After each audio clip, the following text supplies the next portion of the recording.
than you are in Australia right now. You're talking NBA basketball. You're talking great teams. You're talking great individual players. Takes it off, and there's number 23, and of course Johnny goes nuts. So I'll get goosebumps thinking about it now. I just tried to go out there and play my game. I have no idea what you're talking about, Adam. I don't like anybody. I'm not a people person. Strand, you make the pass, yes. Christian, can you catch the ball? Yes. All the stars were aligned and all the muscles fired at the right time, and I was able to get off the ground and throw one down. I was saving that as a surprise for you. And now, introducing your host for In All Airness, Adam Ryan. Welcome to episode 8. Thanks for joining me. Go to inallairness.com for show notes and plenty more features. The social hub for the podcast is facebook.com/inallairness. If you haven't already, please like the page and join the growing community of fans. Add the podcast to your RSS feed or iTunes so you never miss another show. It's also available on Stitcher, BlackBerry, Player FM, TuneIn Radio, and numerous other podcatchers. I love hearing from listeners. On either site, you can send voicemail comments or questions. With your permission, I'd love to include your feedback on future episodes. You can follow me on Twitter @InAllAirness. My guest today has been breaking and making headlines his entire career. He was a long-time, renowned, even reviled, sports columnist for the New York Post and USA Today, and was a key cog in the NBA on NBC machine in the 1990s and early 2000s. He was inducted into the Basketball Hall of Fame in 2009, and we'll get to his candid opinion on that later in this interview, and is a must-follow on Twitter. Peter Vecsey, thanks for joining me. Thanks for having me. Then you are in Australia right now, correct? Yes, I'm in Australia. Have you ever been to Australia? City? I'm in a place called Coffs Harbour, which is probably 5 or 6 hours north of Sydney. Okay. So what you don't know about me, and I know you've done your research, what you don't know about me is that my mother's entire family migrated to Australia and spread out throughout Australia, and her father was the only one that returned to England, and then they came to the United States. So I have many, many, many relatives throughout Australia. The name was Spencer. Right. I had no idea that you had links to our home country here in Australia. Fantastic. I was saving that as a surprise for you. And you dropped it in nicely. I appreciate it. You graduated from high school in 1961 and then shortly after commenced work as a merchant mariner for a year. In 1965, yes. While you were working for the New York Daily News, you were drafted in the Army. Can you please just briefly talk about your role as a mariner and your 2 years in the Army and its impact it's had on your life ever since? Well, you know, and I really wasn't that interested in school. So when I got out of high school, my father had some influence on getting me into the Union. His sister married a captain, and so I was able to get into the Union and shaped up and then got a job as a scullion. You know what a scullion is? I actually don't. You need to make... Yeah, that's okay. It's like, so I got a job as a scullion washing pots and pans on a passenger ship, the President Monroe. And went around the world. When I started out, I was 17. I came back, I was 18 and a man, because that trip was pretty intense and thrilling. And you know, like for instance, you know, I was in Pearl Harbor on December 7th, 1961, 20 years after the bombs were dropped. And that was you know, amazing to me because it really wasn't that long after. And then you know, I was in Saigon and on that trip, and they were putting machine guns on the ship as we were going up the river, and you know, I didn't know what was going on. And of course, later found out that you know, there was a war with the French going on with you know, the North Vietnamese. So you know, that trip was eye-awakening. It was I learned a lot about geography, a lot about history, a lot about pots and pans. I can imagine. It sounds like it was quite an experience, to say the least. Now, after playing for Hofstra University as a freshman, where I believe, from all reports, you're a very handy player yourself, you left college, accepting a job as a sports statistician with the Daily News, and you worked there for about 14 years. At what stage of your life did you start to realise and then nurture your keen sense of wordplay and writing ability that ultimately became one of your trademarks? Well, Adam, you know, it's funny. Obviously it came from my family. My mother and father were My father was in sports as an editor, and my mother was a society editor both of them for the Long Island Press, in New York. And so, even though I wasn't, attuned to school and school work, I learned a lot by osmosis, just sitting around the table. I always liked vocabulary. The best thing I learned in high school was typing.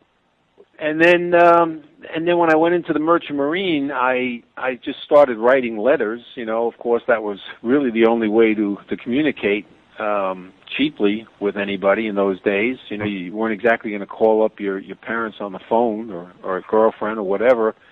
Very expensive. So you'd write letters, and that's where that people were saying to me that you're pretty good at writing. Do you ever think of it? And I never did. I even when in high school, I never worked for the school newspaper, although I did work for the Daily News as a junior and a senior in high school. I worked the baseball seasons for the news full time. I'd work from 3 to 11, 3 in the afternoon to 11 at night, 5 days a week for 6 months for the whole baseball season. Okay. 7 months, really. But I never thought about writing. I would do statistics, the box scores, the racing agates, stuff like that, and got paid pretty well too. I was really lucky. And then when I went to Hofstra, again, really not for me. Although I did play basketball for them, did okay. But I didn't have a scholarship. I might have gotten one my second year, but I don't think so. And so I dropped out, and then I dropped out because I was offered the job full-time at the Daily News. So that's how I went there, at basically, 20 years old, 19, 20 years old, full-time, and then stayed there, for 14 full years, 2 of them which you spoke about where I was drafted, but that counted as my 14. Your way with words and wordplay and being able to turn certain words and have double meanings, it's just fantastic, and it's something that's been long a trait of yours throughout your career. Now, in 1976, you left the news and you became an NBA columnist for the New York Post, the first such specialist in any sport. How did that opportunity present itself, Peter? Well, you want the truth, right? I can't lie to you. I might as well tell you. So my friend, one of my good friends at the Daily News, who I broke in the sports department, a guy named Jerry Lisker. He was older than me. He was like 4 years older than me, but we took care of each other. I can't tell you how many times I used to sign him out. We used to have to sign in and sign out, so I could write his signature on the board better than mine at times. Yeah. So Jerry and I were cool, for many years, and then he got in with the Australians. He got in with Murdoch when they started the what magazine was that? Slips my mind right now, but I think it's still going. So he got in with them, and then when Murdoch bought the Post, he hired Jerry as the sports editor, and I was Jerry's first hire. Okay. And he made me the NBA columnist, which there was none, and at the time there was no, in any sport, as you said, there was no specialization in those days. And I covered everything at the Daily News, but basically concentrated on basketball. And then so I had this opportunity, and if it wasn't for Jerry, I who knows what I would be? Just a beat writer or something somewhere. And my friend Jerry died of cancer many years ago, and he was with Murdoch to the end. He worked with him at Channel 5, and after he left the Post, but I stayed at the Post, except, again, I'm such a Murdoch guy that I don't know if that's good or bad in Australia, but it's good for me because when he left the Post, when he legislation by Ted Kennedy forced him to sell the Post. You couldn't own, the legislation said you couldn't own a TV station and a newspaper in the same city. So he had to sell the Post. When he left, I decided to leave, and I went to USA Today. And you were there for maybe 3 or 4 seasons? 3 years. I signed a 5-year contract. They came after me. They gave me, a real good contract. I had been recruited by the National, which was a one-year paper, as it turned out, but offered big money by them, and took 1/3 the money from USA Today. I wasn't sold on the National. It was a good move by me. So anyway, 3 years later, Murdoch bought the Post back, and I had a big problem with my editor at the end of the third year. Real quickly, I broke the story when Petrovic died. We had it on the front page of USA Today that he died in a car crash. Mm-hmm. And so he was going to be buried. As it turned out, the funeral was going to be on the same day that the finals were opening that year. And I wrote a column on Petrovic. And my editor told me that he wouldn't print it, that I had to do it on the NBA. All right. And I said, I'm not doing another column. If you don't print it, that's your prerogative, but I'm not doing another column. And so they never printed it. And when the finals were over, I went to the head of the newspaper and asked to be let go. And he let me go. That was right around June 1993 or thereabouts. Right. Now that you've mentioned Drazen Petrovic, who obviously is one of the greatest players to ever play in Europe, and he came over after establishing himself as a great European player. He had a few seasons where he was with Portland and gradually got more and more minutes. And then obviously his career was tragically cut short due to his car accident and death. What do you think he could have done for the NBA in those years that obviously he missed out on? The truth is he wasn't coming back. He was a free agent.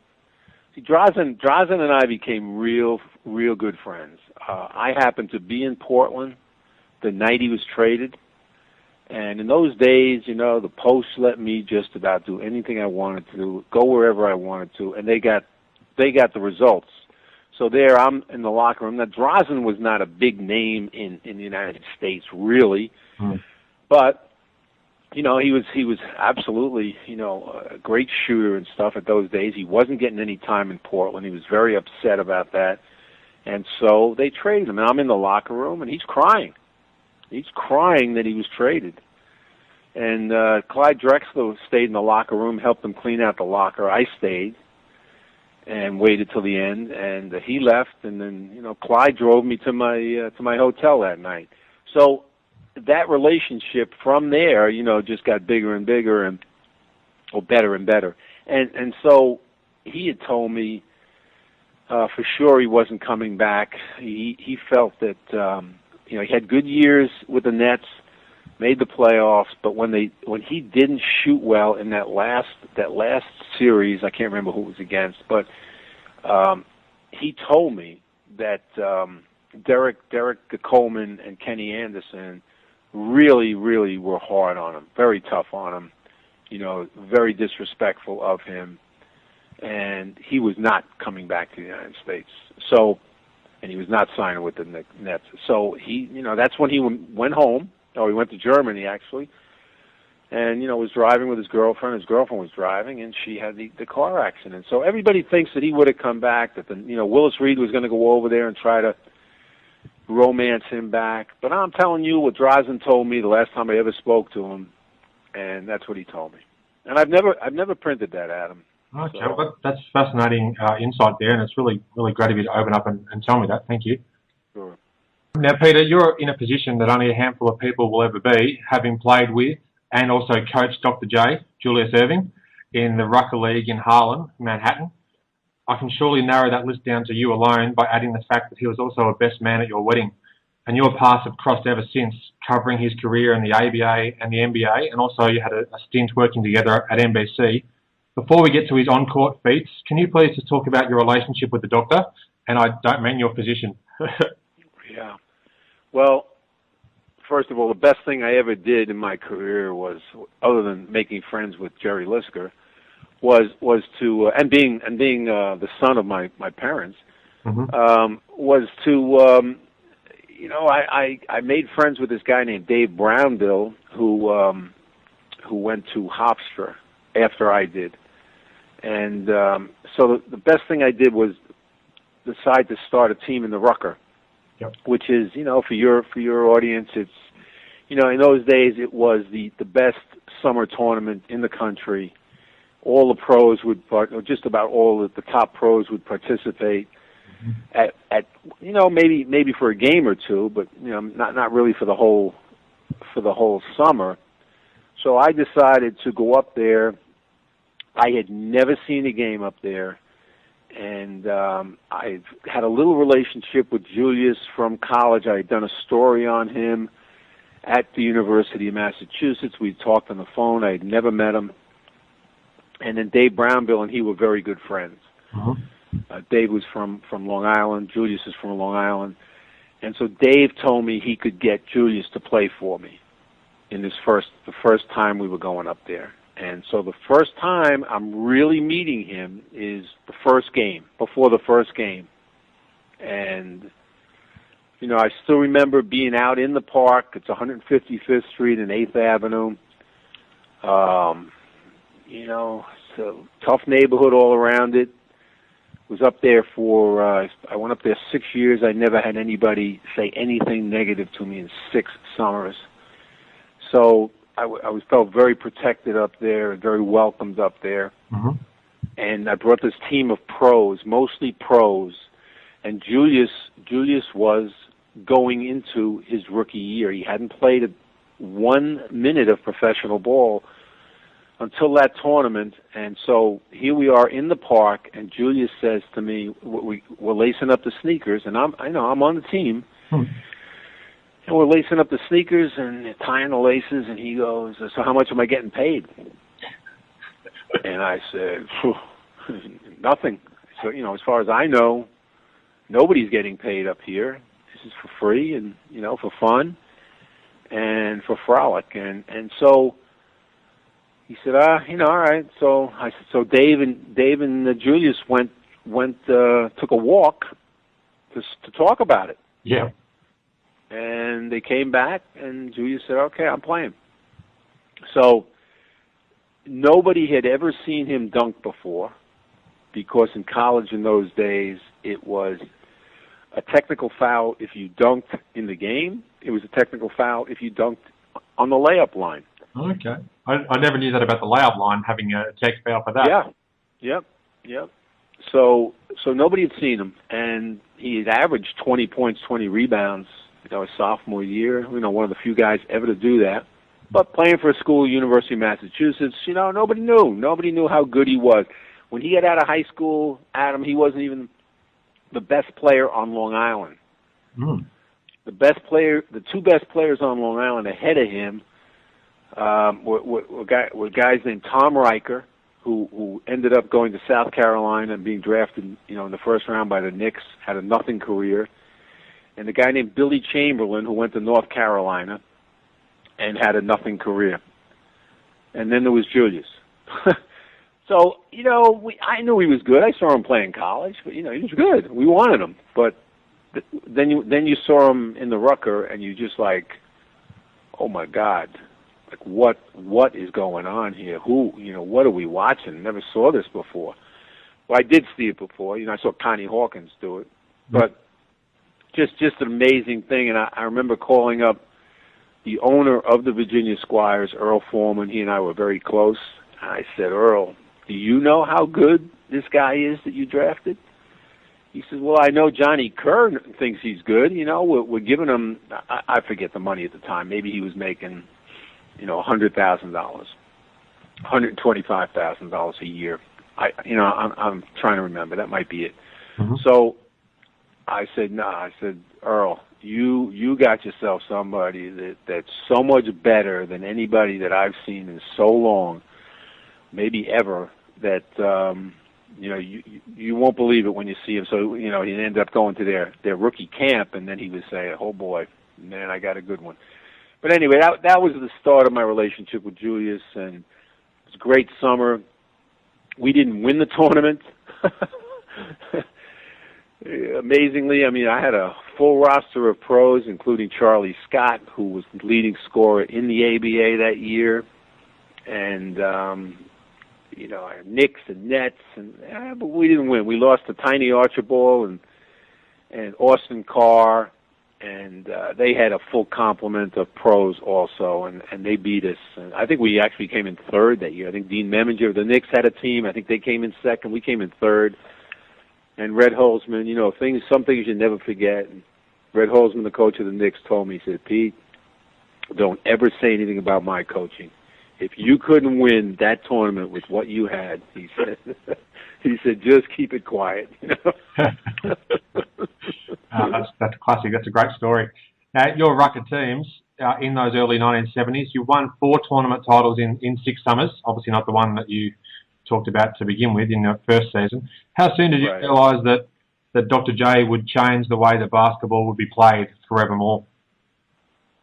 That summer. Straight away. Maybe the second game. Mm-hmm. No, it was like the word spread quickly.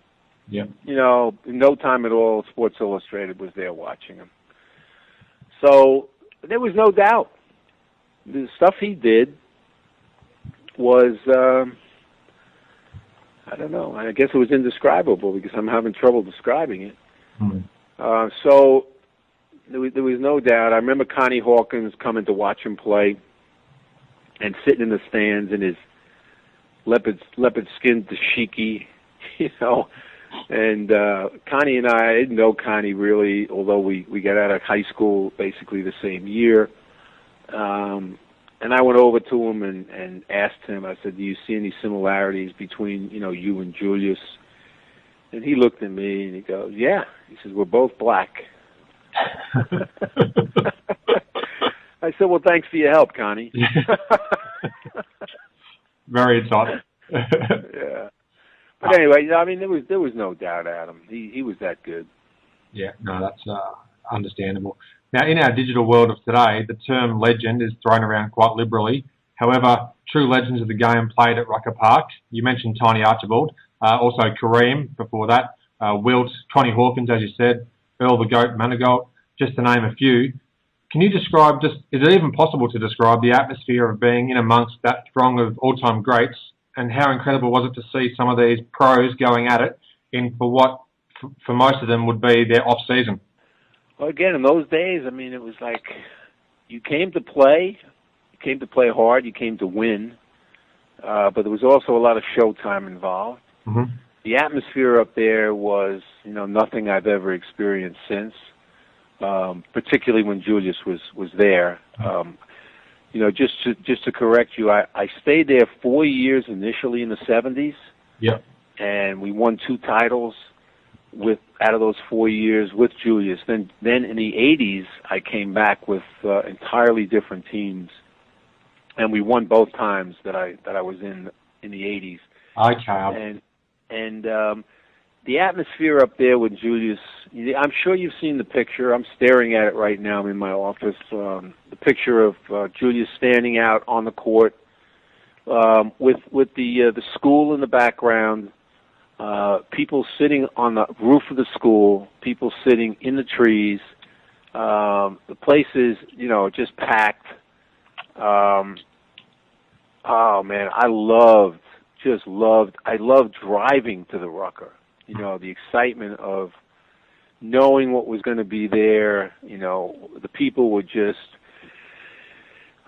so into the game that, when Julius or even anybody, there's so many great street ballers. You named Earl Manigault being one, Pee Wee Kirkland another, Joe Hammond another, but there were many more.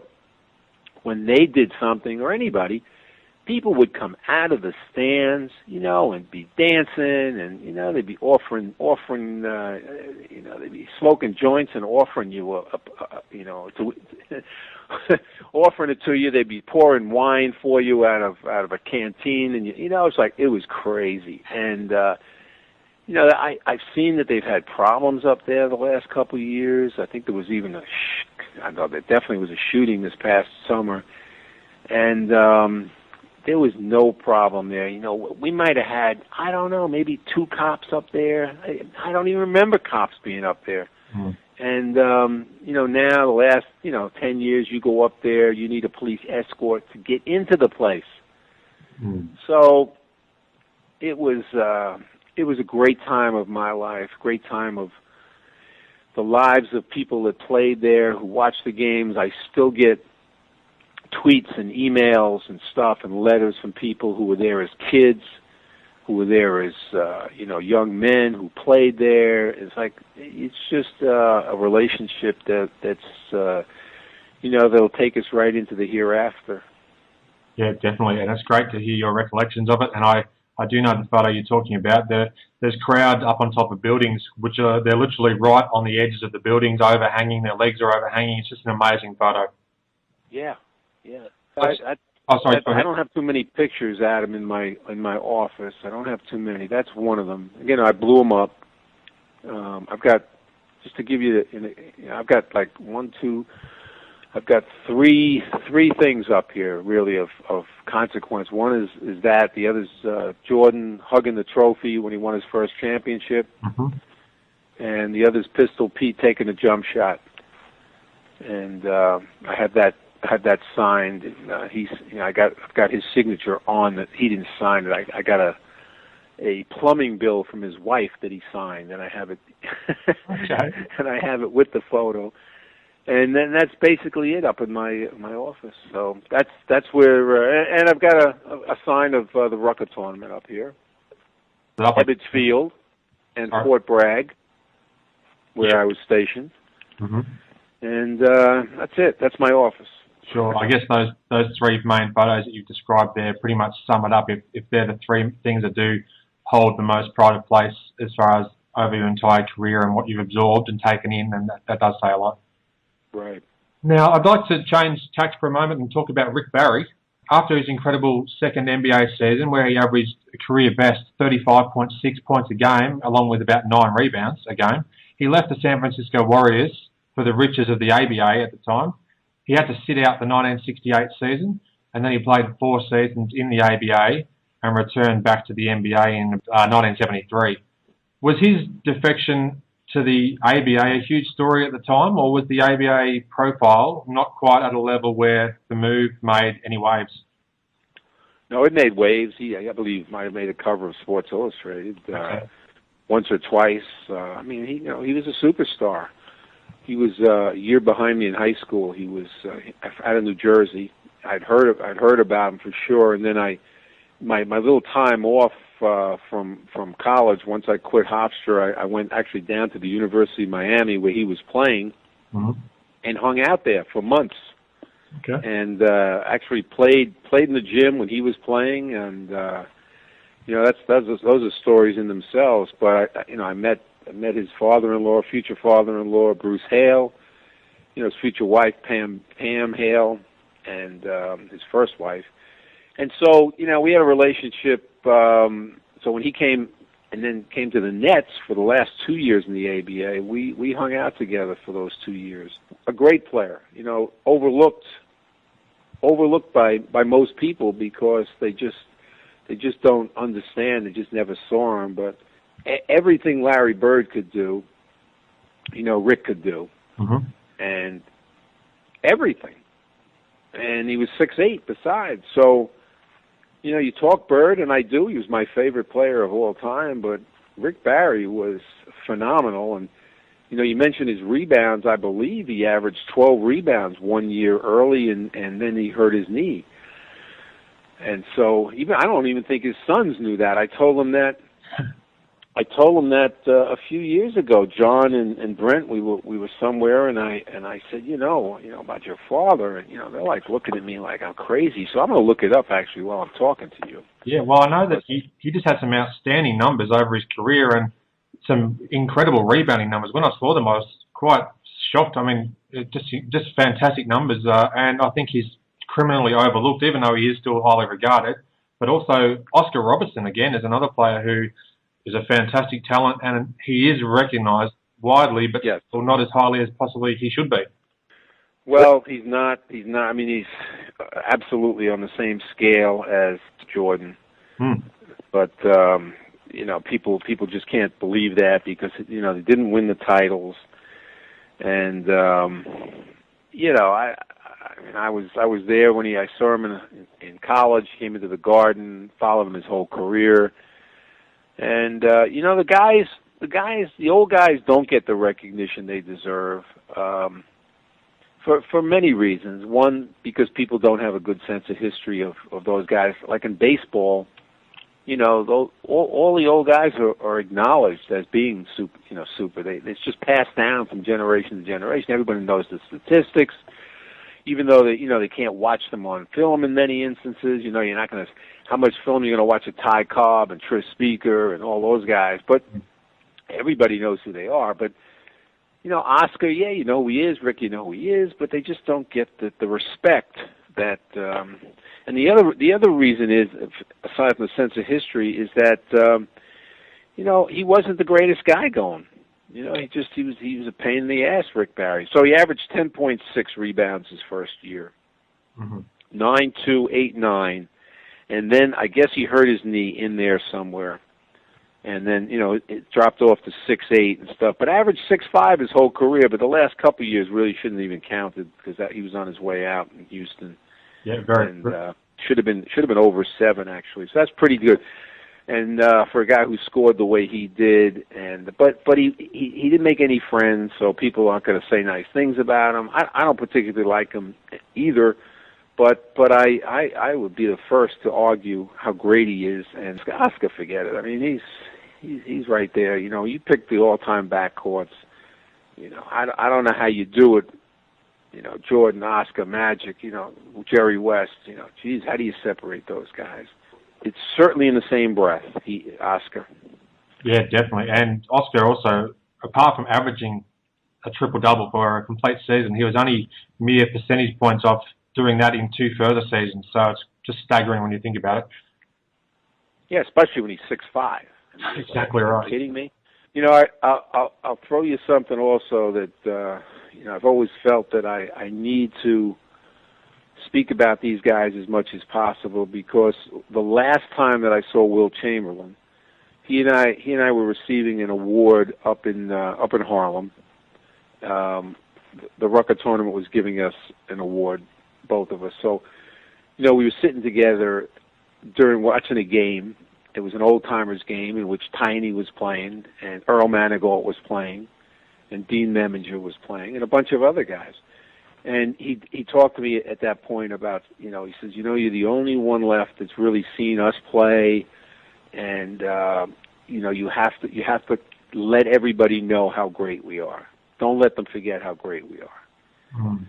So, I mean, Wilt Chamberlain tells you something. If he told me anything, I would have said, okay, whatever you say, Wilt, no problem. But something like that, it was like, whoa, he really put it on me. Yeah, that means a lot, no doubt, coming from Wilt to Stilt. Now, I'm paraphrasing your Wikipedia bio here. Thanks again for updating it in advance of our chat today. Your underlying success throughout your career was in no small part due to the fact that nobody was too sacred or obscure to be called out.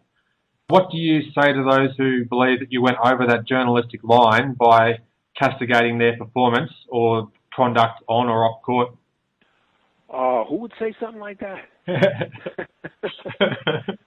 I've got no idea. Yeah, I don't know. I don't know what they really think about that. I'm a columnist. I'm a reporter. I'm a columnist. It's my job to give opinions and to report. Mm. So I don't ignore anything. If I know it, people say, well, when are you writing your book? I say, oh, I've already written it about 20 times. I say, just get the post columns.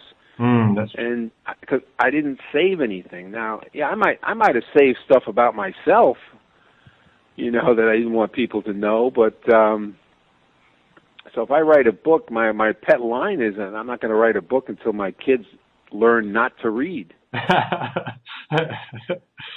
So yep. I really got nothing to say to that. I was doing my job, and because I did my job, and because nobody was sacred, I got handsomely paid for it, and got into the Hall of Fame.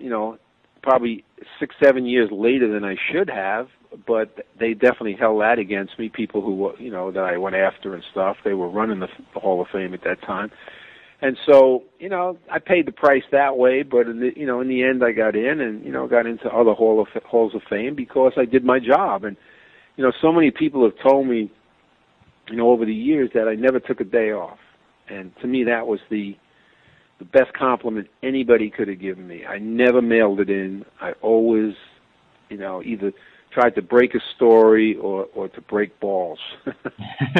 Well, you did a good job of doing both, I'd say. Very much so. And I love it, though, because watching the NBA on NBC particularly, that was probably the first exposure that I had to the NBA being in Australia. We didn't get a whole lot of coverage back in those days, but being able to see you on NBA Showtime and going back since researching over what I could find online about you, it was just a fascinating read back into the days gone by, and I enjoyed every second of it. So I'm thrilled to be able to speak to you today about this sort of stuff. Yeah, it was an incredible time. I'll tell you something that's not in my bio, and I should have stuck it in there, but most people don't remember that I was the first one that had a pregame show, a pregame NBA show. I came up with the idea when CBS had the NBA, and I came up with this idea that I would do feature. I would have a co-host. My co-host was Hubie Brown. He and I would argue, but during the week I would go out and shoot a feature somewhere, and then we'd come in the studio and we would put this on tape, and then CBS affiliates would pick it up. Whichever affiliate wanted to pick it up, they'd pick it up. So we did 10 shows. They never had a pregame show in those days. This was it. And I'm not saying they used it all the time. A lot of the affiliates, in those days, it was on at night. The game of the week, they would put it on tape delay at night. The finals of 1980 were tape delayed. My God, So anyway, we did 10 of them, and it was in 73% of the country, CBS affiliates. And then we were going to do a second year, and the guy I was working with, the producer, who was the money guy, he stiffed all of us. We were fighting for our money while we were doing it. Yeah. And his name was Chet Forty, who was a great basketball player for Columbia. In fact, he was such a great player that he outscored Wilt Chamberlain. Look it up. One year, he had his scoring average was higher than Wilt's. Chet Forty, like 5'7", and the biggest crook, one of the biggest crooks that I've ever run into. But he had a big gambling problem. He blew our money. We were going to get like $1 million or maybe $2 million budget for the following year, $2 million, and he didn't pay anybody, and we were out of business. No. So that guy cost me a fortune. And so then CBS decided to do a show, but we were the first. So, that's why NBC, when that network got it from CBS, that's why they asked me to audition for the show, for the insider part of it, and I beat out about 50 people for the job.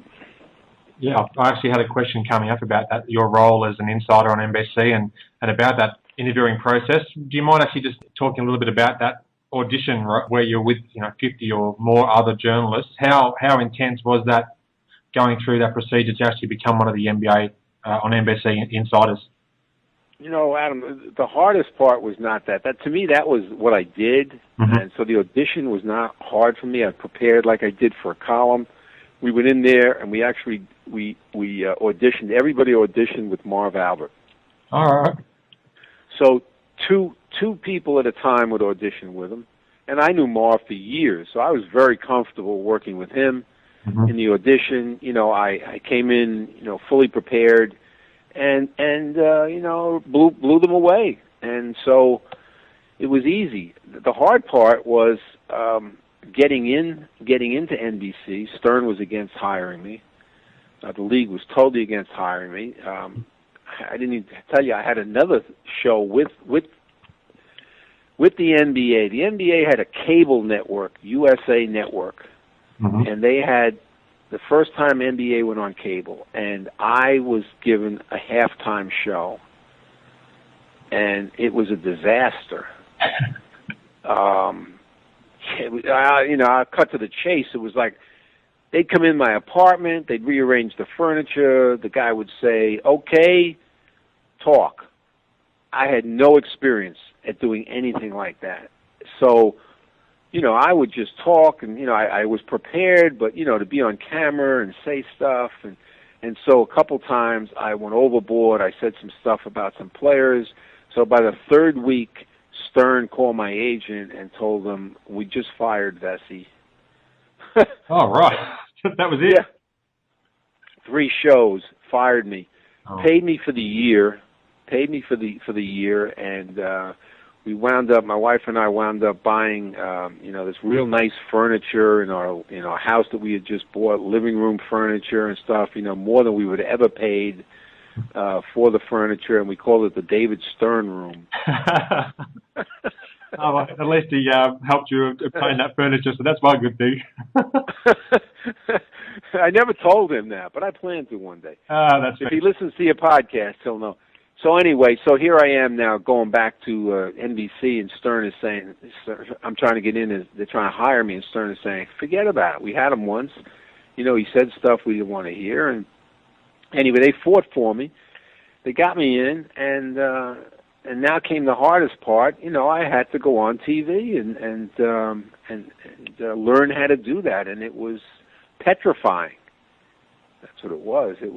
It was hard. It was very hard. Nobody taught me anything. They would just say, "All right, relax, we're on." Oh, okay. Just thrown to the wolves, pretty much. Oh my God, that was harrowing. I guess with all these studio lights on you and people probably behind the cameras everywhere just watching and waiting for what you're going to say, I suppose it just adds to the nervousness at the time, I suppose, just before you go live. I used to get sick just going to the studio. No, I just didn't want to do it. It was all for the money, let me tell you. Yeah. They kept telling me, hey, we're giving you great exposure. I said, hey, give me that check. Well, I'm pleased that you're just brutally honest, so that's one thing. So it's a good quality, depending on who you're asking, I guess. When you were talking about that show with Hubie Brown, that was around 1987, I'm guessing. Yes. Yeah, I don't have the exact date in front of me. I never can figure it out exactly when it was. But it was called Hoop du Jour. And I have the segments. I have all 10 of them. They were pretty good. Okay. They were pretty good. We shot the pilot with listen to this now. See, we shot the pilot to sell it with Earl Monroe. Oh, man.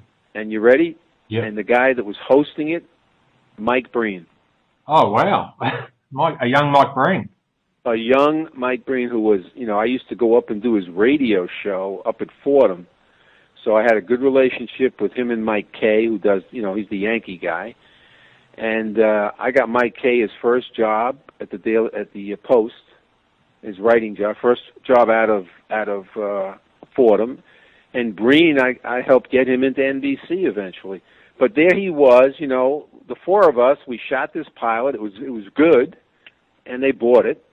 And they didn't have the money to use anybody else, so Hubie and I had to do everything ourselves. So I did everything, and Hubie just came and argued with me. The reason I suggested maybe 1987 at a guess was if this was during the season, Hubie Brown initially started coaching the Knicks in the 86-87 season, and then I think he had, after maybe 15 or 20 games, he may have left the Knicks, and then that might have given him time to do that show with you. I'm not too sure. Yeah, it was. I'm not sure. I'm really not sure. But it was late '80s or 80, 89, 80. I don't know. Yep. Right before, a year before or so that CBS lost it and NBC got it. So it could have been 90. I don't know. Yeah. Well, very interesting stories, and that'd just be some prize footage that I'd love to someday have a look at. Now, Hubie Brown. Maybe you could update my Wikipedia for me. Yeah. Well, I could have a go at it for sure. For sure. I love getting the archival footage and just watching those sort of interviews and stories like that. So that's always something I've had a keen interest in. Hubie Brown also dubbed you the Viper, for better or worse. What do you think about initially being called the Viper, and how's your relationship with Hubie Brown to this day? Pretty accurate, actually. Yeah. most venomous snake in the world, I believe. When I was in the Merchant Marine, I was in a place called Penang. Mm-hmm. You ever hear Penang? Yeah, Penang's in Malaysia. Okay, so I was in Penang, and I went to a temple, and the Buddhist monks were there, and they had all these vipers that were incensed. They were doped up, and they were, they were just, slowly slithering around this temple. And one of the monks picked up a viper, and he put it on my shoulder. And one of the guys, I was with a couple cadets from the ship, and they took a picture of this viper, like licking my cheeks. So I thought Viper was pretty good. I said, you must have seen that film. You must have seen the movie. Yeah. But our relationship became really, really good once he stopped coaching the Knicks. Yeah, I can imagine. To this day, I mean, he reaches out to me and asks, how I'm doing, and he's worried. He says he's worried about me. He thinks that I should be working, and he's too young to retire. And I understand everything he's saying, but I'm chilling for a while, see what's going on. But I really appreciate his caring for me. No, that's good. That's great to hear, and that's a fantastic story about the origins of the Viper, even going back many decades. That photo. Never told that story before either, Adam. I'm uncovering all these gems. I'm very pleased. Speaking of nicknames, you've conjured up a bevy of memorable monikers for a number of players over the years. A sampling of some of the names that stick in people's craws to this day include Circumference for Charles Barkley, Joe Barely Cares for Joe Barry Carroll, Spawn Kemp, which is obviously self-explanatory, and the Jordanaires for MJ's supporting cast. Before I ask you about the two nicknames that you're most proud of, how do you feel about some of these other nicknames which have been doled out during your journalistic career? I always use the nicknames that fit. Mm-hmm. If you can get a catchy nickname that fits, man, go with it. And certainly players objected to it. Coaches didn't like it. I'll give you three quick ones. Spencer Deadwood. Spencer Haywood, when he plays for the Knicks, I nicknamed him Deadwood and Driftwood. Mm-hmm. And he got so pissed off at me, he chased me down the hall of the Garden one day. He was going to punch my lights out. Okay. But I did some quick backpedaling, and so I believe he's about 6'9", and he was a pretty tough guy. So anyway, the other one was the other two were the Cavalier owner. At the time was Ted Stepien, mm-hmm. and so I nicknamed them the Cadavers, and I nicknamed him Septank. He made so many bad moves and stuff like that. And Bill Musselman was the coach, and I named him Musclehead. Bill Musclehead. And so there was an all-star game in New Jersey. I can't remember the year, and those two guys came over to me. And they said, we'd like to talk to you, I said, okay. So they would go into the bowels of Brendan Byrne Arena, and, I thought we were going to fight. Wow. And Musselman was the guy that was, he coached the Minnesota team that had that huge fight with Ohio State. You remember that? Look it up sometime, Adam. That was one of the great fights of all time. Dave Winfield was on that team. Yep. They had pros on that team, Ron DeHagen, and I can't remember. They had like 4 pros on that team, and then Dave Winfield, for crying out loud. Mm. So anyway, so I thought we were going to fight, and they said, you're calling us these names all the time. Our family's embarrassed. Would you please stop doing it? And I said, man, I thought that was a great approach to take, and I said, it's done. Never happen again. Never call them that again. Okay. Well, I haven't seen that fight that you mentioned, and also it's just awesome to hear about these little stories and bits and pieces of what retribution may have been coming your way that thankfully didn't. So yeah, they're fantastic sort of stories. So I didn't write those stories. I mean, those kind of stories, Haywood, and I've never written those stories. Those were personal stories. So if I ever did do a book, you're going to have to send me this tape, and then I won't really have to write it. I'll just copy what I've said. That's fine. But I'll give you credit, Adam. Oh, of course. Of course. Thank you very much. I appreciate it. Give me assist. Yeah, no doubt. I've never been a big assist man, so any assists I can take, I'll gladly have them. Now, right, me neither. Yeah, your two greatest nicknames coined, synonymous with their stature as all-time greats, are Larry Legend and Air Jordan. Can you just perhaps talk about the origins of those nicknames and the once conflicting reports about who actually first dubbed them? Well, are there conflicting reports? Well, maybe not conflicting. That might be the wrong choice of words, but when people think, oh, that's a fantastic nickname, Larry Bird, Larry Legend, it's pretty much just that's the first thing you think of, and Air Jordan. I never really knew who first coined those terms, so that's just what I was interested in. Yeah, well, some people give me credit, but unless you really take credit for something, it's like they're not gonna say, oh yeah, it was Vecsey that named him Larry Legend, But it's funny how in his case, again, he's my favorite player. I loved him, so I'm writing columns about him all the time, back in those '80s and stuff, and his mother is collecting my stuff. I learned later on. She loved my writing. She collected it all, gave it to him. He's the one who told me. Gave it to him, when she was dying. And so, that kind of stuff really gets to you. So I'm trying to do something good on him. This is before all that. So I'm in my office at the Post, and I'm trying to come up with something. And the way I came up with his nickname was I played off Billy Idol. It was as simple as all that. And I said, well, get some alliteration in here, Larry Legend. And that's how I came up with that. And as far as Jordan goes, his shoe was called Air Jordan. But when like early on in his rookie year, I wrote this column just saying how great he was. Of course, he was the next Julius Erving to me. Mm-hmm. And so I don't remember exactly what the column was, but I called him Air Jordan throughout it. Yep. And his agent at the time, or maybe his agent forever, whose name escapes me at the moment, which is crazy, but he told me that I was responsible for that nickname and how it stuck because of that column. And David Falk. Yep. David Falk.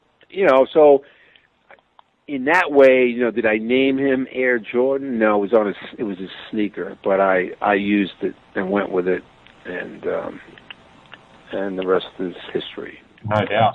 Your strong opinions of Pat Riley and his exit from the New York Knicks as coach in 1995 are quite well known based on what I've found out online since researching you. Pat spent one season at NBC in 1991 when he left the Lakers the year prior. Can you please talk about Riley's resignation at that time with New York, and how is your relationship with him to this day? Well, it's fluctuated, obviously. Pat and I became very close when he was coaching the Lakers.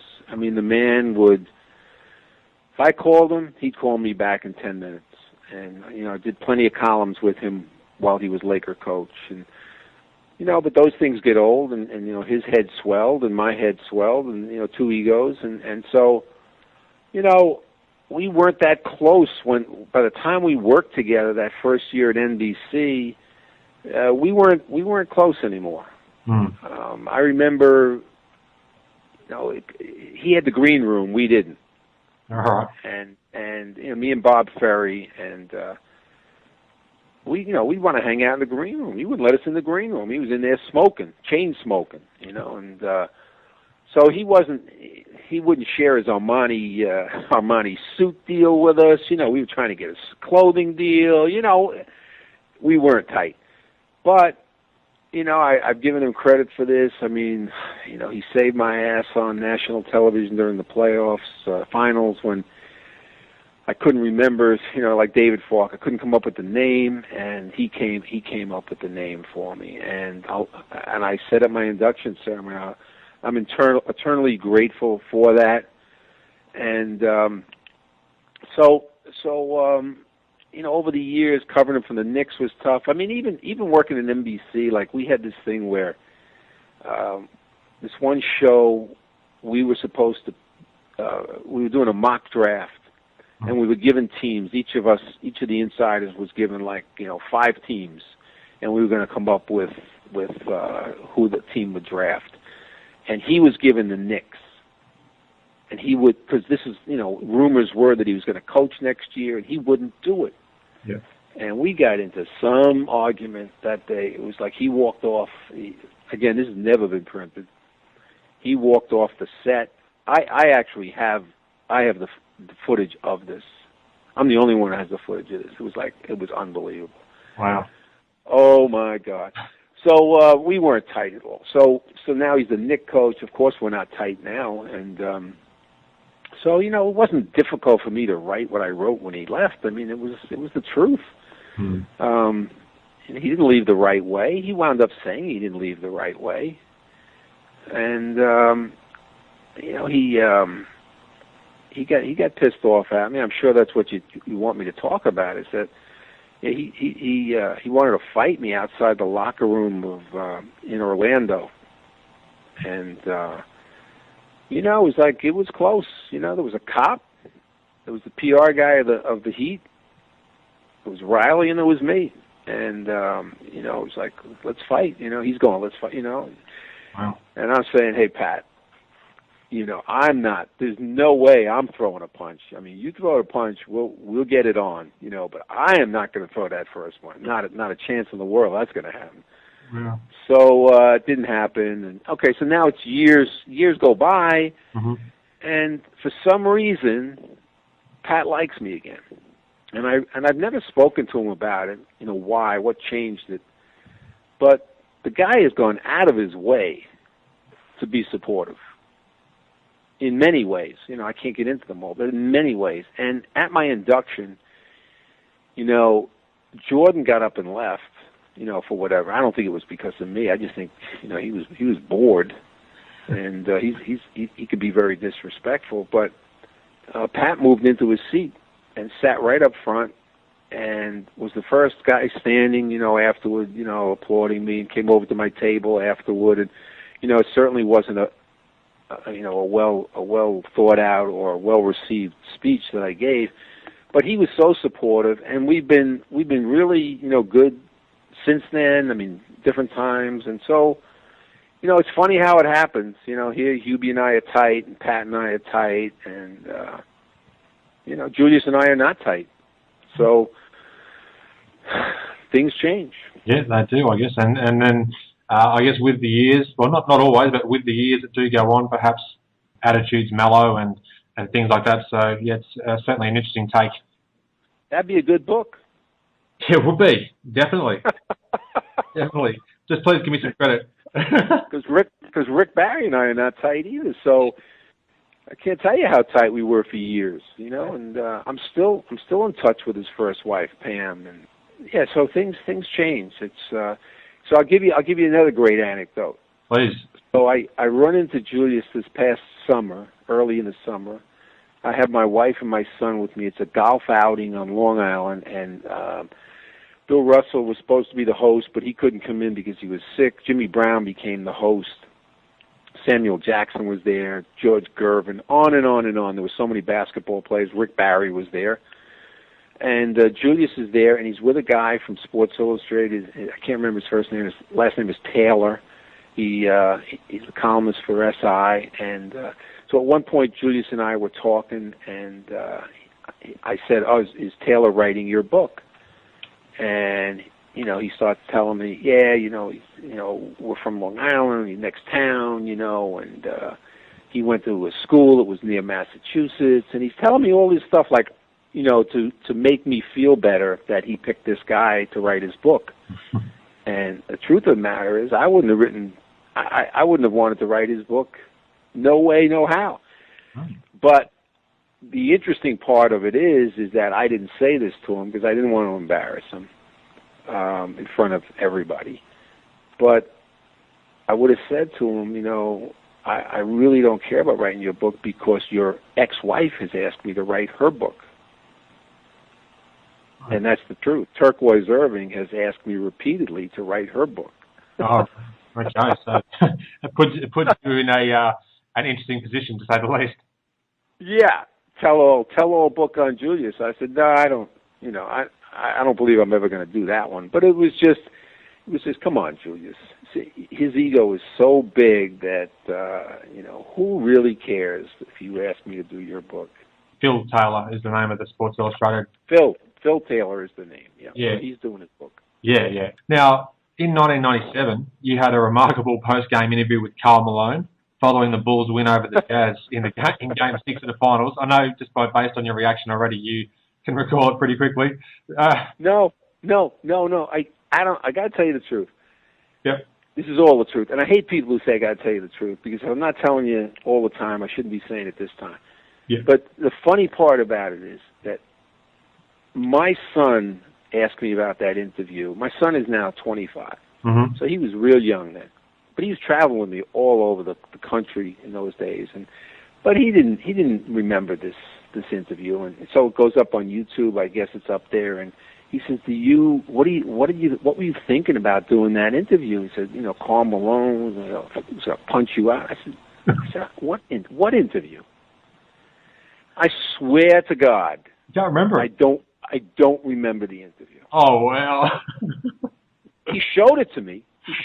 No, I saw it. I saw myself asking the questions, and I'm saying to myself, well, that's what the hell? Pretty provocative questions. Not a fan of Carl's. Not a fan. A fan as a player, but I thought he was one of the dirtiest players I've ever been around. Seeing what he did to people, bully, other stuff off the court. Didn't like him. Don't like him. But yeah, that was pretty ballsy to me to be asking those questions of him. And if I were Karl Malone, I probably would have just, the hell with this, I'm out of here. Well, I couldn't believe at the time that, I think it was Marv Albert, he might have said, and now we'll head back to Peter Vecsey for an interview with Karl Malone. And when I had ended up finally watching it, whenever it was, because we didn't see it straight away in Australia, it was just fascinating that you were even speaking to him. And then the YouTube clip, it has been immortalised on YouTube, and it's appropriately titled Peter Vecsey Tries to Get Punched. So, elbowed. No, the problem with Karl in asking those questions, he might have elbowed me, but I would have had to turn my back on him. Or ask Isaiah Thomas, perhaps. Yeah, Isaiah was my partner probably at that time, wasn't he? So, well, I was just referring to the elbow that. No, I understand. So I might have been asking those tough questions for Isaiah's sake. Let me stick it to Karl. I don't know. I had done several in-depth interviews with him during the finals of different years, and even the semifinals. I'd be sent out to Utah to do a feature with Karl or a feature with Stockton or Hornacek or Sloan or whoever. So it wasn't like I hadn't asked him tough questions before. I always asked him tough questions. Always. Even if it was just after a game and I'd go in, I would ask him tough questions because I didn't really like him.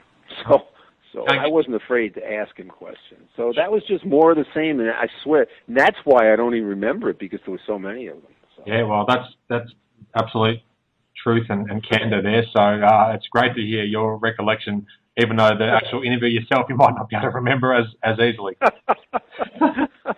It's kind of funny, yeah. Yeah, it is. I think we both agree that you did not play to your MVP standards or your usual standards. Do you feel you let yourself down, or the team, or the city? No, I don't feel at all. I've had a hell of a year, and I'm not going to let anybody second guess that, because when you start doing that, you might as well quit, and I'm not a quitter. I don't feel that. I felt I came out and I played hard. I didn't have the kind of series I would like to, and everybody will say whatever they want to say, but not at all. I came out and I tried to play hard every night, and sometimes the shots might not be there or the free throw, but the effort was there every night. So, no, I don't feel like I let anybody down. If they do, the hell with them. Larry Bird said to me before coming into this series that there was a huge pressure difference between the Western Conference Finals and the Finals. Did you feel that? Nope. Oh, I didn't. I felt that we didn't do some things. And like I said, obviously I didn't play up to the way I wanted to play. The hell with what you guys wanted me to play like. I didn't play like I wanted to play. And I didn't feel any different pressures at all. I just never got into the rhythm that I wanted to get in. And if I was letting anybody down, I don't feel like that. I just feel like I didn't have the kind of series I wanted. Thank you, Carl. Back to the floor now. I suppose we've been building up towards fights by the sounds of things, based on some of the things that we've been going backwards and forwards with. You did mention that fight earlier that you were talking about was one of the greatest you've seen. What other memorable, for the lack of a better word, fights in NBA history do you think were the absolute worst and best? I suppose the Malice at the Palace and perhaps even Kermit Washington. That wasn't a fight, that was just a cheap shot, I guess. But what do you think about the history of fights in the NBA? Yeah, I mean, I fights really don't interest me that much. Some of them have made me nauseous watching the Kermit thing. I watched that on TV. To this day, you use the word cheap shot, and the fact of the matter is, it was not a cheap shot. It was a reaction to somebody coming hard at you, and you had no idea who it was, and you don't know what he's going to do, and you're just turning and hitting him. And that's really what it was. And I feel bad to this day that I wrote a column killing Kermit after that. I remember exactly where I wrote it. Mm-hmm. What I said. It was stupid. I wouldn't want to take back too many columns, but I would take that column back in a second. Right. So that one, that was nauseating, and the Malice at the Palace was just ridiculous and sickening. And I watched that on television, and Artest and I. He told me I can call him Artest, by the way. Still, and so he and I were very tight. Still are tight. And I sent him a text, right after that game, and we were texting back and forth after that game. And I had to write columns after that. Boom, that was just unbelievable. I was very close with those Pacer people, mm-hmm. and that was a huge win for them. And they screwed up that whole season and many seasons to come, and many lives, and just by doing that. And I, of course, I blame Ron for what he did, not being able to hold himself back. But, I blame the referees. Those referees, they should have been suspended as long as the players for not getting Ben Wallace off that court. He'd been thrown out, get him off the court. They let him hang around, throw a towel at Artest. It was ridiculous. And Chuck Person, whose job it was to take care of Ron, make sure none of this happened. He went to the bathroom right before the end of the game, and he wasn't there to be there, that strong man, to get in his way. Right. So there's so many things that, off that thing. That was crazy stuff. So I mean, there've been fights in the NBA and ABA that not as bad as that, because that involved fans, but that. My son, again, who's 25, his first NBA game was in Phoenix. In Phoenix, we were there on vacation, and I believe I was covering for USA Today. I'm not sure. And the Knicks got into it with the Suns, and that's when Doc Rivers and Kevin Johnson got into it, and everybody got into it. I mean, that went on and on and on, and then Greg Anthony comes off the bench in civilian clothes and that ugly Hawaiian shirt he was wearing, and punches Kevin Johnson from behind, and it escalated again. Mm-hmm. That was scary, because my wife and kids are there close by. My son's young. There were youngsters there, and this is what they're seeing. It was like, oh my God. Riley was in the middle of it. Barkley was in the middle of it. It was like, whoa. And there were skirmishes breaking out all over the court at that stage too. There was 3 or 4 different pockets of pushing and shoving, punches, all sorts of stuff. Yeah. I just got a note from a guy who was in that fight. He just came on Twitter with me about 2 weeks ago, and it's Gerard Mustaf. Oh, yep. So he was in that fight, and so we've been talking a little bit on Twitter, but at any rate, that was scary, and most of them, like that, are scary to me. The fans like it, but boy, oh boy, it was ugly. Yeah. Now, if I could go back in time 5 minutes, I'd use the word worst instead of best. But in the heat of the moment, I just said the word best. So please take that as I wasn't trying to promote the fighting. I wanted to say what is the worst. We live and learn, don't we? Exactly right. Spot on. Now, Charles Barkley and you have traded barbs for many years now, as evidenced whilst I was researching for our conversation today. Can you please elaborate on how these exchanges first began, and how is your relationship with him when you had to work alongside each other on the set of Inside the NBA? Yeah, for TNT and TBS. Yes.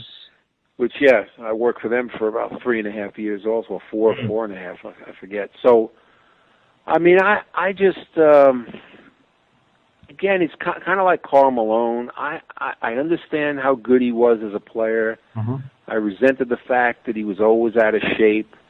That he was out drinking and doing everything at night and getting into trouble, and the stuff that he got caught doing. Just think about how much he didn't get caught doing, and he was just in the middle of everything. And when he came to the Sixers, Julius and I were really tight at that time, and Julius could not stand him because of the way he acted and the way he wouldn't work hard, and he was just so undisciplined on and off the court. And Billy Cunningham, wound up quitting his coach. He couldn't take coaching him anymore. And so all these things, like years later, you hear Barkley say, Julius taught me this, and Billy was great, and Billy will say Charles was great, or what. It's all bullshit, because it really was. So I know what was going on. And then when he went to the Suns, Kevin Johnson and AC Green wanted Jerry Colangelo to trade him. They couldn't stand being around him. He cost them championships. He cost them championships because of his conduct, detrimental to the team. And those Houston series that they lost 2 years, it was because he was out drinking. The night before, he took Marley with him. So there was so many things going on like that I knew of, and so I had no use for him, and basically still don't. I think he's a clown. I think he's stupid, and he says stupid things, and he doesn't prepare. He doesn't work at what he's doing. It's a travesty, but people like it. It's like the fights, People like to listen to him babble and repeat himself, say the same stupid thing 7 times in a row, and it's like, are you kidding me? So when we worked together at TBS, this is what I told my boss. I said, hold on. I'm here prepared to give you content. He's there to abuse substance. He is not going to give you any substance. All he does is make stuff up.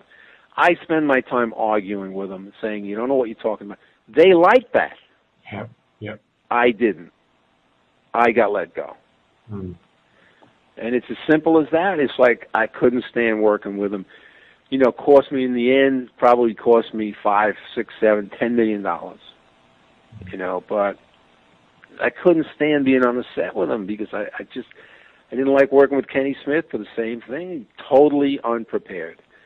Those guys that your job was to go into the control room and watch the first half and come out and speak about it. They'd be on the phones talking. They'd be eating food. Kenny be listening to his messages on his phone, and he play them loud so everybody can hear. Kenny's, 37 messages. You're great, Kenny. You're terrific. It's like, are you kidding me? Well, I don't even know what. If I could have taken it, if I'm a different person, I'd be very rich today. Yeah, well, you're certainly very honest, and for that I'm most appreciative. So it just makes for great listening, and it's insights that we normally never ever get. So again, thanks. Now you broke hundreds of exclusives throughout your career. I'd just like to discuss one of those now. In late 1997, Latrell Sprewell, then of the Golden State Warriors, choked and threatened to kill coach PJ Carlesimo, who's the current head coach of the New Jersey Nets. Now, please correct me if I'm wrong, but you were also the first to interview Sprewell following the incident? Yes. Can you recall how the story first broke or the reaction to it at the time? Obviously, it was a massive news story and still is to this day. and that conversation with Sprewell following? Well, it's one of the stories I'm most proud of, maybe the most proud of, because the way it happened was I had heard they were trying to trade Sprewell. There was stuff going on out with the Warriors, and so my ritual was I'd come in the office and I'd start making phone calls in the morning, and I could not find out anything.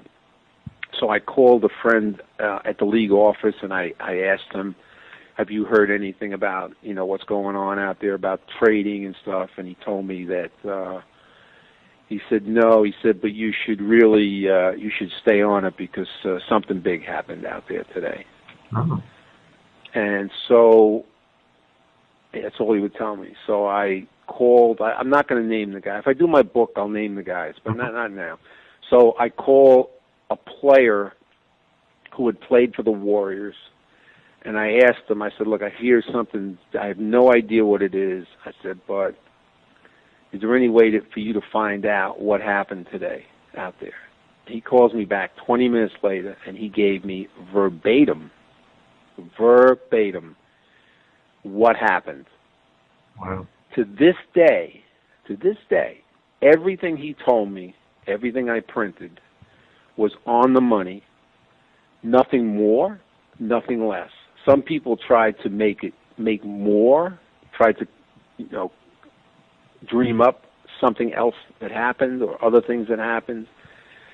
And I had known stuff about Sprewell, about other fights that he had that I'd never printed, with teammates. And so in the space of, so this is, early, this is now late afternoon, because, practice out there was, probably 12 to 1 or 12 to 2, and that's 5 o'clock our time. My deadline is 8 o'clock, and I have this story.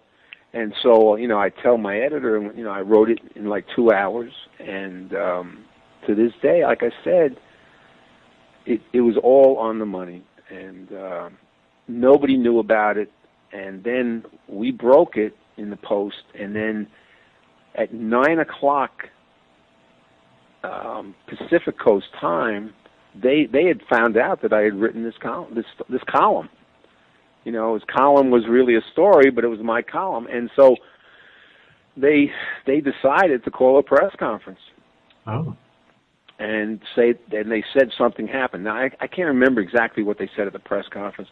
I don't think they gave details, but they said something happened, and there'll be, it'll be handled, in the next day or two.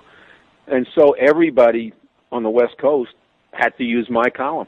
All the San Francisco papers and every paper in the country. Right. They had to use it. Now, again, later on, some people tried to.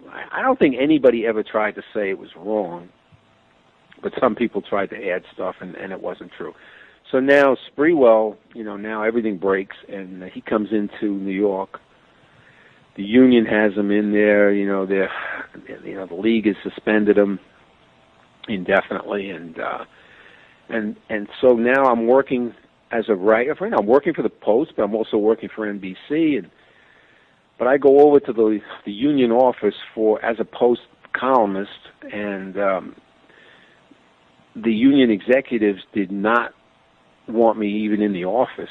And Sprewell was there, and he saw me, and he told them, I want to speak to him. And they said, not happening. You're not going to do it. And he says, I'm speaking to him. Wow. And so we went in an office by ourselves, just me and him. Yeah. And he tried to bogart me, tried to intimidate me, he tried to bully me. Wow. And tell me that, all my information was incorrect. It's not right. You had this wrong, you had that wrong. But see, when you know the truth, you cannot be budged or bullied. Yeah, sure. So I stood up to him in that room. We spoke 2 hours. Mm. And by the end of that, I I don't know if you've seen the column off of that, but that was a great column. I mean, him talking to me, I used it all. After that, Adam, believe it or not, we became good friends. All right, and obviously he was a future New York Knick as well. So I recommend. I really endorsed when they went after him for the trade. I endorsed it. Right. I thought he'd be great because given this chance, and he was an excellent player, both ends, defense, offense. So anyway, I don't know if that's why he and I hit it off after that, because he saw I came to his support, as far as that goes, or because I stood up to him and he couldn't bullshit me, and so anyway, we became good friends. And if I saw him today, I'd want to have a beer with him or go out to eat with him. Yeah, well, incredible story and exclusive, and thanks again for just giving us some more details about the behind the scenes of what happened. I didn't get a chance to see the full column. I could only see abstract online, so I can only go by your word, but I'm sure it would have been pretty special. It was huge. It was very, very long, very, very, well, the Post played it up big. I mean, it was big. It was an exclusive. Had exclusive with the guy, Yeah. Well, you can't get any better than that. So you've obviously covered all bases there. Yeah, it was crazy. You went to the Basketball Hall of Fame in 2009, the same year that Michael Jordan was inducted. Your speech, as we alluded to a little bit earlier, was a topic of discussion ever since. You were making a case for some past greats who you felt also deserved some recognition in the hall, and perhaps calling out a few other people along the way. Can you briefly discuss your feelings about that, and also your comments relating to Mel Daniels, who was one of the people that you were trying to back for entry into the hall, who obviously had a great ABA career, 3-time ABA champion and 2-time MVP? Right. Well, I went up there with a big chip on my shoulder, probably a manhole cover on my shoulder. And, I was pissed off that I hadn't been in there before, and, I felt that those guys had been very spiteful, the voting committee, and so I didn't go up there humble, Adam. Mm-hmm. And I went up there to call people out, and so my problem was I had many problems. There's much of that I'd like to take back as far as just rambling and stuff. But there were so many people when I got up there that I saw that I just lost my train of thought. So Tiny Archibald came up special for me. Mm-hmm. Calvin Murphy's, one of my good friends, and I just lost my concentration. So if I had just done what I wanted to do initially and call them out for me, which I did initially, but then call them out for me, and then for the ABA players, and then for the other players that I felt they had stiffed, yep, and snubbed. And so it didn't go over big, and I wasn't proud of it. Still not proud of how I did it. But it's one of the things I would probably take back. But I wouldn't take back the fact that I called them out. Mm-hmm. That I just should have done. And all those guys, Adam, if you play the tape, if they have the tape, all the people that I said should be in the Hall of Fame, every one of them is now in the Hall of Fame, except Roger Brown. All the people I named, Artis Gilmore, Mel Daniels, Chet Walker, Dennis Johnson, Jamal Wilkes, they all got in since then. And, Jerry Colangelo called me he's the head of the Hall of Fame, and he called me afterward. And I've known him since he was a damn, rookie in the league and as an executive with the Bulls. So, he says, what did you do? Why didn't you come and talk to me beforehand? I said, I wish I had, truthfully. I wish I had, but I didn't. And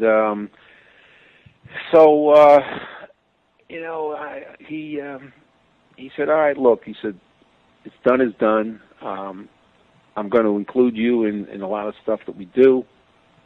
I believe a lot of the stuff you said is accurate. Yep.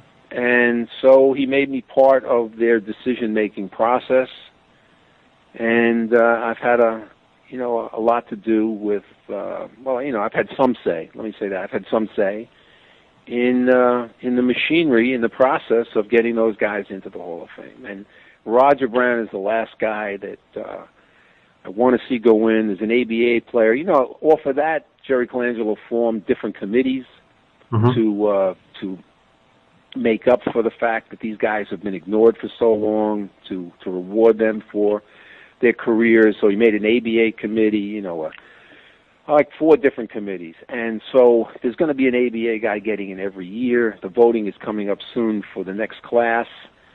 And, I hope Roger gets in on this class. If he doesn't, he'll get in eventually for sure. And there are other ABA guys that definitely, I want to see get in, but I'm not really, like this is the last one I'm really, really, concerned about and nervous that he won't get in. Slick Leonard could get in. He was their coach. George McGinnis, who was on that team too, he could get in. But I really believe Roger belongs, and let's hope he does. Yeah, definitely. And all but one of those names, as you mentioned, have since gone into the Hall, so it speaks volumes of, and justifies really, the fact that calling these people out as part of your speech obviously led to, or was one of the motivators in the fact that they got into the Hall shortly thereafter. Well, there's no question. The people like Dennis Johnson's wife sent me a note recently, thanking me again, for what I did with him. Jamal Wilkes, when he got in, thanked me profusely. Artists profuse. Chet, it's like, it means a lot to me. Mel Daniels, I'll tell you this, like Mel Daniels wanted me to be the one to present them. And he chose me. But, this is the Hall of Fame. This is another thing that, I find, ridiculous. They better not give me another chance to make a speech. But I went into the Hall of Fame as, the Kurt Gowdy Award. Yes. And, it's like Doug Collins got the Kurt Gowdy Award for television, and I got it for, newspaper writing. And so Colangelo says, or the Hall of Fame says, that Mel Daniels can't use me as a presenter because I'm not in the Hall of Fame. Wow. But even though you are in the Hall of Fame, but right, but obviously there's a difference. So, Am I in the Hall of Fame? I don't believe I'm in the Hall of Fame. Wow. And the truth is, the trophy they gave me, whatever the hell it is, the plaque or whatever, it's in my garage. Okay. Because I think it's all a farce. If you are you in or you out? Well, obviously I'm not in. I couldn't present Mel Daniels. Come on, man. Wow. He wound up, he was sick, and he didn't make it anyway. But I was going up there to support him. My wife and I were definitely going up to support him, and then when he got sick and couldn't make it, we canceled. So that's that story. Yeah. So, that sort of says it all, I guess, doesn't it? So I can understand your feelings towards certain people within the Hall organisation. Now, just a couple more quick questions, and I'll let you go, because I know that you're keen to, and as am I, follow the Heat versus Lakers later today, or almost only a few minutes away. In June 2012, you wrote an article that was titled Dream Team Not Worth Glorifying, and you wrote that you hadn't watched a single minute of the Dream Team, the original 1992 team. Working for USA Today at the time, you were given the opportunity to follow the Dream Team to Spain and cover them for the 92 Olympics, but chose not to. Can you please discuss your feelings about that offer, and also your labelling of that 1992 team as the Barcelona 12? Well, my feeling is once it turned pro, I wasn't interested. That's all. It's just, I understand other teams, other countries are using pros for many years, but I always felt I was just such an Olympian fan. The purity of it all, or, who knows what's going on behind the scenes. But, from where I was sitting, at the purity of the Olympics and having college guys go and high school people go, and I just felt that they deserve that. And to get the pros in, I understand. It's all about the money. It's like the Hall of Fame. Phil Knight's in the Hall of Fame because he's going to donate money to the Hall of Fame. There's no other reason that Phil Knight, who makes sneakers, should be in the Hall of Fame as a contributor. That is a joke. So when they went and went pro, I abstained. And in '92, again, I could have gone cover for USA Today, but My wife is still angry at me because we were going to go to Monte Carlo for a week beforehand because that's where they were practicing. Yeah. So she's not happy with me at all about that. And I didn't watch it, and I haven't watched anything since. And so, I don't know. The 92 team, again, I didn't... I said I would take back, a column or two over the years. I should have written a column at the time about Isaiah not getting on that team. That was just criminal. That a guy who won 2 championships did not get on, and John Stockton gets on, or Drexler got on. It was that was just absurd. But again, it was all about spite. People taking it out on him for one reason or another. Players saying that they won't participate if he doesn't play. Who cares? But it's, you don't want to play, don't play. But they kowtow to Jordan. They kowtow to Magic. They kowtow, and that's why I really, I'm not an Isaiah guy, but anymore. But it's like what's fair is fair. Yeah. And he should have been on that team. Man, he was one of the best players in the league. And one of the greatest point guards ever. People tweeted me the other day, would you take Stockton or Isaiah? I'd take Isaiah. I mean, he kicked Stockton's ass every time he played him. What, are you kidding me? But he retired at 32. So, he doesn't have the statistics, but he has the championships that John doesn't have. Yeah. And John had Karl Malone, another, top 50 guy, Olympic guy. Isaiah had no top 50 guy on his team and no Olympian on his team, and he won 2 championships. Well, who was better? Are you kidding? Come on. Yeah, no, you make a good point, and also statistically, Stockton did go into his late 30s, I think. I don't think he got to his 40s in the NBA, but late 30s. Yeah, I mean, so he was good. He was really good. He was great. I mean, he was great, but Isaiah was way better. Yeah. He was not better. He was way better. I can understand your opinion there. Now, second to last question, Michael Jordan, just in general, how do you describe him as a player and where he ranks all time, given the debate about Kobe is the next MJ, LeBron's the next MJ or Kobe? Where do you stand with that, Peter? I mean, let's face it. He is, if not the greatest, he's, top 3, top 4. You could pick Kareem, you could pick Oscar, you could pick Wilt, you could pick Russell. Yep. You could pick Bird, in my opinion. You could pick Bird, but definitely. Magic. So there are 6 or 7 there that are just phenomenal players. But so he won his 6 titles. He probably would have won 8 if he had stayed and not gone into baseball. And I mean, there's nothing he couldn't do. He played both sides of the ball, defense, offense. He was a killer. He was cutthroat. Yeah. He his eyes were bloodshot. He was like, I rank him high. I mean, it was fabulous to watch. He made fans out of people that had no sense of the NBA, but he made fans of them. He changed the sport in many, many ways, internationally and here in this country. Known for his commercials, known for his long shorts, known for everything. His dunking contest. My goodness. So he was a pleasure to be around for most of the early years. You used to be able to go in and interview him while he was getting his ankles taped. Mm-hmm. Boy, those were the days, Adam. Yeah, the access has been restricted since. I can tell. I'm sorry, I didn't hear that. The access to players has been certainly reduced. So what do you recall about those early years going in there and being able to actually associate with him and work up some sort of relationship?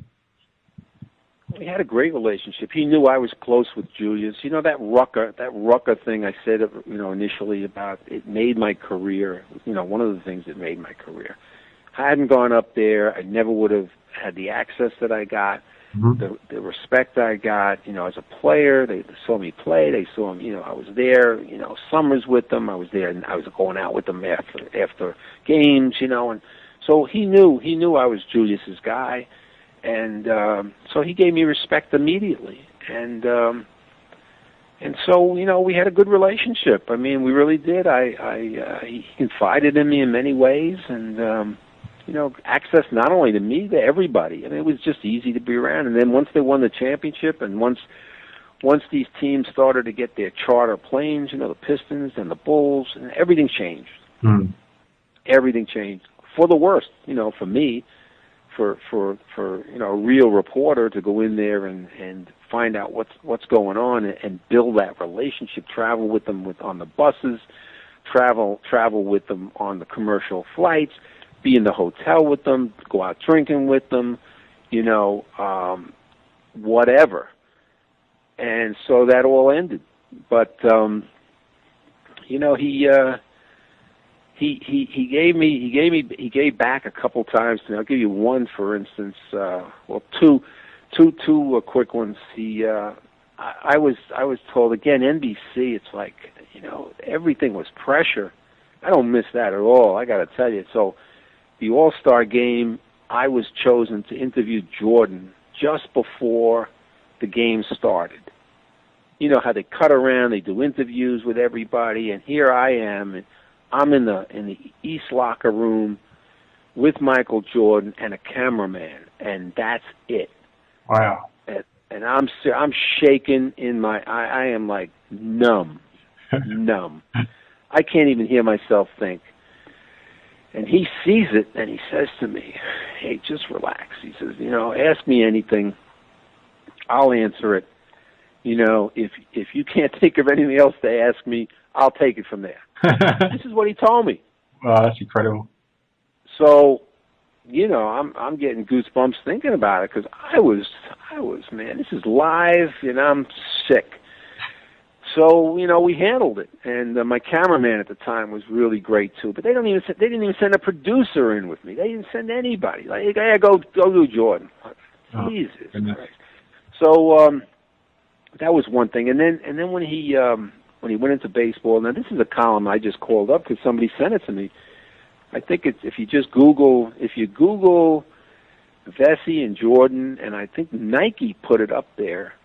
But I went down and interviewed him in Florida, in Orlando. I just showed up, and he comes off the bus. I'm waiting in front of his hotel, and he says, "Well, what are you doing here?" I said, "Oh, geez, I wonder what. I'm here to interview you." And so we spent a few hours together. I mean, you call it up, Adam. I'll tell you, it was one of the best things I ever wrote, because he gave me everything. Why he retired, why he couldn't stand Pippen, he couldn't stand Jackson, he couldn't stand the media, he couldn't stand Horace Grant. He gave it all to me. And so the Post made a big deal of it. Now, I don't know if Nike printed it all. It seems condensed to me, but maybe not. They might have just put it all together. But I did 2 columns, and he wasn't happy. He had David Falk call me as I was writing the first one and said that he would like me to come to Birmingham and we could play some ball. He was playing basketball down there, on days off, baseball, play some ball, and I'll give you stuff, but I went too far with that stuff. And I said, hey, Michael, I said, I'm on deadline as we're talking. I'm sorry, not Michael. David, I'm on deadline as we're talking. I said, I've already told my editor what I'm going with. I said, I can't change up now. So he was angry at me for quite a while after that. But why? Wow. Nothing he said was ever questioned. He never said I misquoted him or anything like that. So I'll tell you what, that was a hell of a column, that one there. That's fascinating hearing that. I'm just thrilled to listen to that sort of stuff. I could hear it all day. But I haven't seen the columns. I'll need to try and track those down, or even if you could maybe tweet out a link for people to have a look at. Yeah, I mean, somebody just sent it to me yesterday, the day before. Okay, well, that'd be fascinating to read. I'd really like to have a look at that. I've got one final question for you, Peter. You've been so generous with your time. Thank you very much again. In my introduction, I labelled you a must-follow on Twitter, and you are. It's at PeterVecsey1. That said, do you plan on ever returning to write columns or work in TV or radio, or even perhaps talk about we were talking about briefly that book that you might put out at some stage. What's going to be happening going forward, do you think? Did my wife ask you to ask that question? She may have, behind the scenes. I'm not too sure.